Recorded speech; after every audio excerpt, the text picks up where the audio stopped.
Hi there, Malcolm here with my 167th Booktube video, and today I'll be bringing you my February wrap-up and March TBR. As usual, loads of books to get through, so let's get cracking. So first up the numbers, I finished 9 books in the month of February. I can't say that month. Equaling 2,246 pages, which is 1,114 pages up on the previous year. Looking good so far. So the first book I finished was Dracula. And this was actually an audio of Audible. Now I know there's a huge argument whether or not an audio book counts as a book. Personally for me, I do struggle equating the two, but it is a nice cheeky way of reading while doing something else. And having recently got onto the Audible scene, I thought I'd give some of the classics a go that I've always wanted to try but hadn't really got round to. So first up, as I said, is Dracula by Bram Stoker.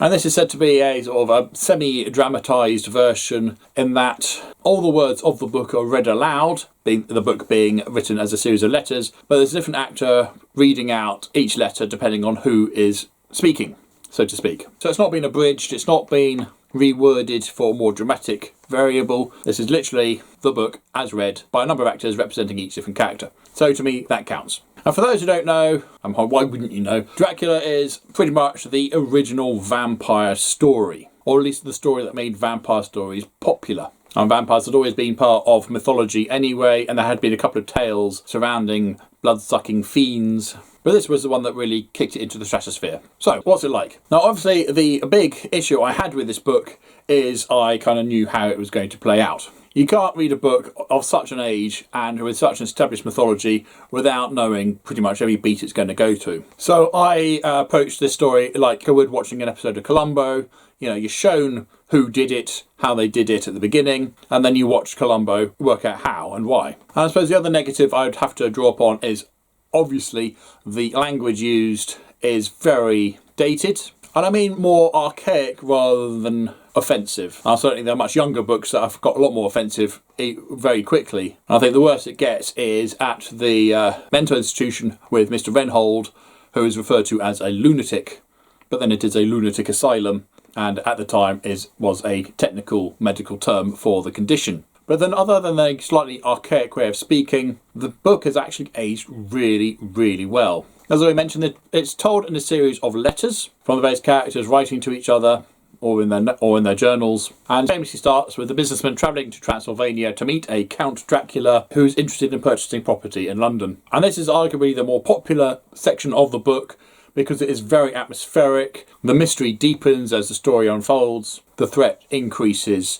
as the narration goes on. And it's probably my favourite part of the book because once that tale's come to its conclusion, we then jump to his wife and a friend of hers as they just go about their normal lives, and you're just thinking, well, why do I care about what's going on here? But then it's interspersed with journal entries by the doctor at the lunatic asylum talking about Renhold and his plight. And those are really interesting narrations there. And then we have the introduction of Van Helsing and the beginning of the humans' fight against Dracula, where things do start to pick up, but at the same time really slow down. It's quite an interesting mix of, it takes a long time to get to where we need to get to, but it's also very exciting. And I was actually surprised about how emotional it was as well. There was a significant death, which was really quite heartfelt. And then we have the concluding section as they chase down Dracula, a section of the book that was actually turned into a board game, The Fury of Dracula. I hated it. Where our characters try and hunt down and kill him. And again, quite exciting, but did take quite a long time to actually get to where it needed to be. Like I said, I was listening to this while I was doing other things, and so I listened to 10 minutes here, half an hour there, and found I was really engaged with the story. At the conclusion, which was very quick, I found it extremely satisfying. Booktastic. And after that, I then read The Management Style of the Supreme Beings by Tom Holt. I've done a separate video on what I thought of this, so if you want to know what I thought of it, then go and check that out. I'll leave a link in the description box down below. And then I read Star Wars Infinity's Return of the Jedi, and this graphic novel retells the story of Return of the Jedi, but with a major change. In Jabba's palace, when Leia threatens everyone with the thermal detonator, events take a slightly different turn and the thing goes off. The result of which sees our characters doing different things at different times and going to different places, maybe a bit too late or maybe in a different way. And so we get a very different confrontation at the end. I loved it. I thought it was absolutely fantastic. I love the idea of the Ewoks, because Leia didn't get to meet up with them first, are happy to prey on anybody and anything that happens to be invading their moon. The artwork is pretty good, although I would say Luke looks a little bit weird there. But you can clearly tell who's supposed to be who. The third of these I've read now. I don't know how many there are, but they're absolutely brilliant. I love the twist. I love the fact that they tell a familiar story in a slightly different way with some quite fun results. Booktastic. And after that, I finished reading Shadow Captain by Alistair Reynolds to my wife. This is book 2 of the Revenger series. In book 1, Furioness set out to do a thing. At the conclusion of the thing, she sort of wins, but in another way sort of loses. And here she has to deal with the consequences of what happened in the first book. I can't really give away much more than that without giving away spoilers, but more space pirates adventure in a sort of Firefly setting. I mean, it's not Firefly, but there is a certain similarity in terms of an eclectic crew like that, as Furioness and her crew are just literally trying to survive in an increasingly hostile universe. Absolutely loved it again. Booktastic. And after that, I read Hunter's Moon, which is a Doctor Who story by Paul Finch. There's a toxic moon where hunters like to release hapless humans to hunt down and kill. Rory happens to be one of the latest humans to be captured, and so it's up to Amy and the Doctor to infiltrate the aliens' ranks and rescue Rory, and maybe even some humans along the way, from the moon. Surviving the game style story. We've had it before, even within the Doctor Who series of books. The Doctor Trap, for example, same sort of thing. Plays out in a sort of way you expect it to, but it was very enjoyable. The writing was very easy to read. The characters felt like who they were supposed to be. Yeah, if you like that sort of story, it's worth buying. And after that, I then read Vintage Stuff by Tom Sharp. This is a reread. At a public school where there are 2 rival masters, one of which tricks another into driving to France to rescue the mother of one of his pupils from some evil goings on. The master falls for it, hook, line and sinker, and shoots off to France to do the daring deed, and happens to bring with him one of his students called Peregrine, who is about as literal as you can get. And needless to say, what should have been a simple rescue mission for someone who didn't even know they needed rescuing turns into a total catastrophe. Tom Sharp's very good at writing, farcical comedy, and this was certainly very enjoyable, if a little far-fetched at times. Worth buying. And after that, I managed to read Buffy the Vampire Slayer Food Chain, omnibus of 8 stories, one of which I'd seen in the previous graphic novel before. But yeah, really good. The artwork is pretty consistent throughout. It does change a little between stories, and for the most part you can tell who's who. Sometimes you have to sort of pay attention to who's wearing what, just to help narrow it down a little bit, but for the most part it's clear. And the stories are pretty good throughout, worth buying. And then after that I then read Z is for Zombie, an illustrated guide to the end of the world by Adam Troy Castro and illustrated by Johnny Atomic. And this is literally an A to Z of a zombie apocalypse. Quite a quick read. Each double page has a nicely illustrated picture and then the corresponding letter. O, for example, is for oh me god, oh Jesus, get it off me, get it off, ah! It's that sort of level of humour. Absolutely hilarious. It's probably going to be the shortest book I'm going to read this year, but booktastic. Could have been a bit longer though, but then with only 26 letters in the alphabet. Anyway, they could have perhaps enhanced it. Just have a chapter for each letter. Oh, shut up! This was a lot of fun and sits on the coffee table. And then finally I read Star Trek Web of the Romulans by M.S. Murdoch. The USS Enterprise is tasked to patrolling the neutral zone between Federation space and Romulan space, and they'd barely left the retrofitting docks when it becomes very apparent that the new personalised computer is in love with Captain Kirk. And if you think that sounds ridiculous, you clearly haven't seen the show. So while they've got that little crisis going on, the Romulans are up to something, and this is where my issue with this book comes in that the very first line of the blurb gives away pretty much the entire plot of the story. You know, you're much better off reading this one without having read the blurb, because it gives away everything. It's ridiculous. Oh, bloody hell. Any more noise you can make. That sort of feels like 2 episodes, because one episode was definitely the computer falling in love with Kirk and them having to deal with that.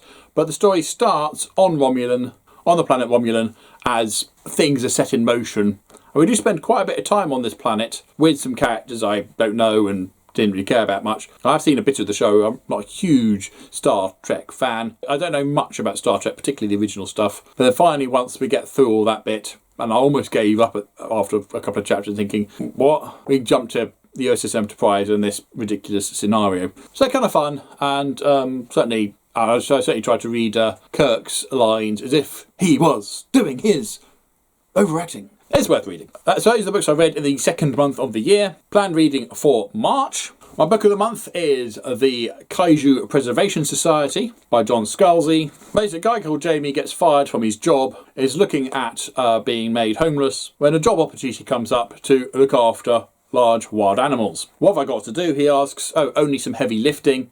Oh, okay, I can work with large wild animals. What he doesn't know is the large wild animals happen to live on an alternative Earth, and they happen to be kaiju, giant Godzilla-sized creatures. Looking forward to that one. And after that, I'll then read some point horror, starting with The Accident by Diane Ho, the second book in this bit, and the last one to read. I've read the other two. After the death of the grandmother, the family move into her house by a lakeside, and young Megan is spoken to by a ghost. So that one. And then after The Accident, I'll then move on to The Invitation, also by Diane Ho. They get invited to a party, and things aren't what they seem to be. I'm guessing they're going to get hunted or something, but we'll find out. And then after that, I'll then read The Snowman by R.L. Stein. That's the third book on this section. And all the blurb says is, uncover the truth about Heather's dream guy who understands her so well.